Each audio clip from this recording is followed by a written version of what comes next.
ইরানের president Ali Akbar Rafsanjani যখন ছিলেন, তখন তিনি জাতিসংঘের একটা অধিবেশনে তিনি নিউ ইয়র্কে গেলেন।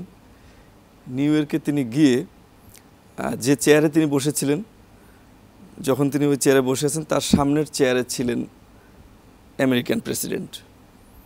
ওই মুহূর্তে তিনি চেয়ারে নাই, কিন্তু সেইখানে দাঁড়িয়ে তিনি বলছেন, একেবারে ওনার ভাষায় যদি বলি, যে এইখানে এক কুখ্যাত সন্ত্রাসী বসেছিল, আমি তার গায়ে এখনো সন্ত্রাসের গন্ধ পাচ্ছি। এই সন্ত্রাসী সারা পৃথিবীকে এইভাবে একটা যুদ্ধক্ষেত্রে পরিণত করেছে, মানবতার বিপর্যয় হয়েছে। আমেরিকার মাটিতে বসে আমেরিকার হোটেলে খেয়ে, হোটেলে থেকে এভাবে আমেরিকার প্রেসিডেন্টের সামনে কথা বলছেন। তো আমেরিকা কিন্তু এই বিষয়গুলোকে খুব সিরিয়াসলি নেয় না, যে কে কী বলল। এবং এই সোসাইটিতে মত প্রকাশের এই স্বাধীনতার এই যে কালচার, এই কালচারটা তাদের পলিটিক্যাল কালচারে পরিণত হয়েছে। কিন্তু আমাদের দেশে এটা পলিটিক্যাল কালচারে পরিণত হয় নাই, এটাকে পলিটিক্যাল কালচারের দিকে নিয়ে আসতে হবে। মেজবাহুল আজমের সাথে একটি বিষয়, যে মেজবাহুল আজমের কথা হলো বাংলাদেশ আমেরিকার মতো, যুক্তরাষ্ট্রের মতো এই কালচার হয়নি। মুক্তমত আসলে কি? এটা সাবজেক্টিভ। ধন্যবাদ। মানে ব্যাপারটা হচ্ছে আমেরিকায় কেন এটা এরকম, আমেরিকার সংবিধানের প্রথম সংশোধনী হচ্ছে মত প্রকাশের স্বাধীনতা রিলেটেড, এবং ওখানে এটা আনকন্ডিশনাল। আমাদের প্রায় আমরা বলি যে আমাদের মৌলিক অধিকারের মধ্যে ধরুন 36 থেকে 39-এর মধ্যে আমাদের সমাবেশ, চলাফেরা, মত প্রকাশ এগুলো সব আছে, কিন্তু প্রত্যেকটা আমাদের সংবিধানে কন্ডিশনাল।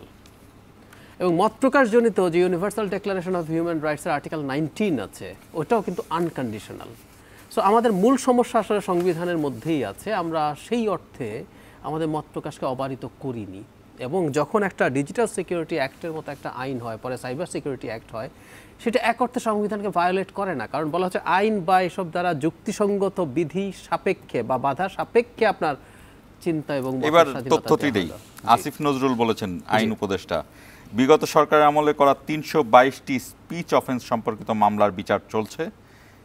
এই যে স্পিচ অফেন্স, মুক্ত মত আর স্পিচ অফেন্স কি? আমি আপনাকে কথা বললেই এটি অফেন্সিভ হলো? এই ঘটনাটি কিভাবে বাংলাদেশের সমাজে ঢুকলো? আসলে ব্যাপারটা যেটা হয়েছে, ডিজিটাল সিকিউরিটি অ্যাক্টের মূল সমালোচনার জায়গা ছিল ওটা। ডিজিটাল সিকিউরিটি অ্যাক্ট বা সাইবার সিকিউরিটি অ্যাক্ট একটা লাগবেই আপনার অনলাইনের সেফটির জন্য। আপনার একটা সিস্টেম আছে, এর মধ্যে কেউ হ্যাক করলো, আপনার কোনো একটা আইডিতে ঢুকে পাসওয়ার্ড দিয়ে সে ঢুকে আপনার এখানে নানান ক্রাইম করলো, এরকম অনেক কিছু আছে।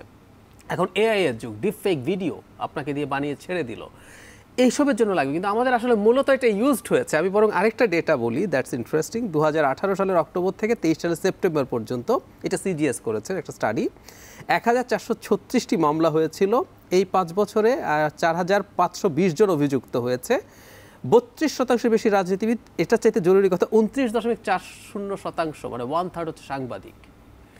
তার মানে এখন ওই আইনটাতে যেটা হলো, আমাদের মনে আছে এর আগে আইসিটি অ্যাক্টের একটা কুখ্যাত 57 ধারা ছিল, ওগুলো সবগুলো স্পিচ অফেন্স ছিল আসলে।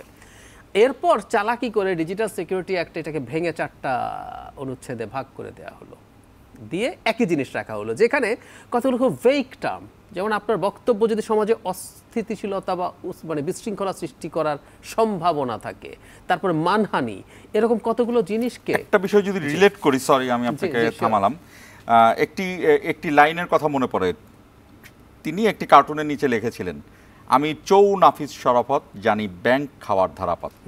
লেখাটি ছিল মোশতাকের। মোশতাক উনি নেই, এঁকেছিলেন কিশোর। একটু এটার সাথে আমি রিলেট করলাম। জি বলেন। জি একদম তাই, মানে এটা তো আছেই। আমি আরো সরিয়ে রাখি, স্বাধীনতার মানে